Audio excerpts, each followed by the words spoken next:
Hello, today I'll be reviewing the new Saint Asonia EP, Introvert. Now, as you notice, got a bit of a different setting here. Basically, right now, I'm on vacation, and recently I got an opportunity to have some alone time, so I figured I'd go ahead and take the opportunity to go ahead and review this EP here. So, yeah, this was an EP that I was looking forward to, especially with how much I enjoyed the first single, Above It All. But yeah, now it's finally come out. Let's go ahead and dive into it. So this EP starts off with Above It All, and at this point, maybe one of my favorite Saint Asonia songs. The song overall feels anthemic, definitely a song I can see going well live. And also it has a catchy, memorable chorus, and it definitely has the hookiness that you expect from Saint Asonia.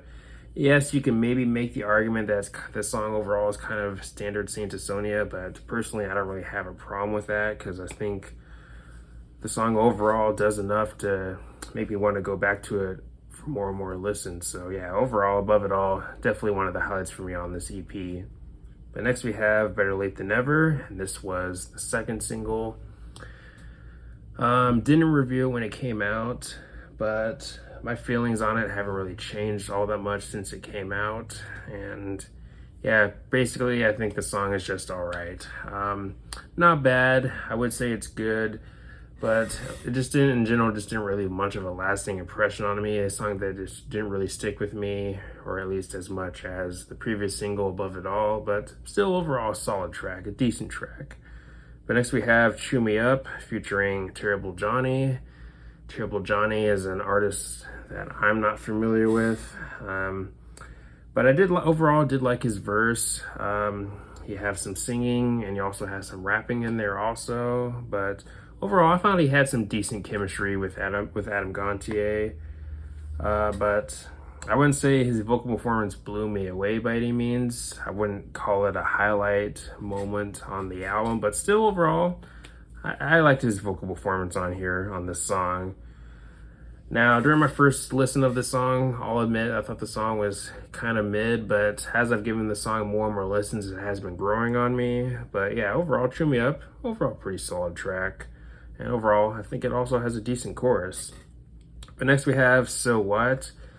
And my feelings on Better Late Than Never are kind of similar here with this song. So What for me is kind of just all right. For me, it didn't really do enough to really stand out to me. And yeah, overall, a decent track. Wouldn't say that I love it, but I wouldn't say that I hate it either. Kind of in the middle. Again, kind of just decent to me. But next we have Left Behind, and this is probably one of my favorites on here. You do get a pretty solid solo, of course. Also, another thing for me that's a highlight off this song is the chorus. For me, might have one of my favorite choruses on the album, and I think vocally one of Adam's best moments on the EP. But yeah, not a lot to say about this song, but overall I do enjoy it, and again, definitely one of the highlights for me on this EP. But next we have Bite the Bullet, and the song lyrically touches on Adam's father. Bite the bullet was a phrase that his father used while Adam was growing up, and you can maybe make the argument that this is maybe the heaviest song on here, or if not, one of the heaviest. But yeah, the riffs really pack a punch, really have some nice heaviness to them, especially the riffs leading up into the first verse. But yeah, really overall, really dig this song, and for me, another favorite of mine on the album. But now the EP ends off with Blinding Lights, which is of course a cover of the Weeknd song Blinding Lights. Now, I'll admit I'm not a big fan of the original The Weeknd. His music is not really for me, but I did check out this cover when it came out, or when it dropped, and for me it's fine.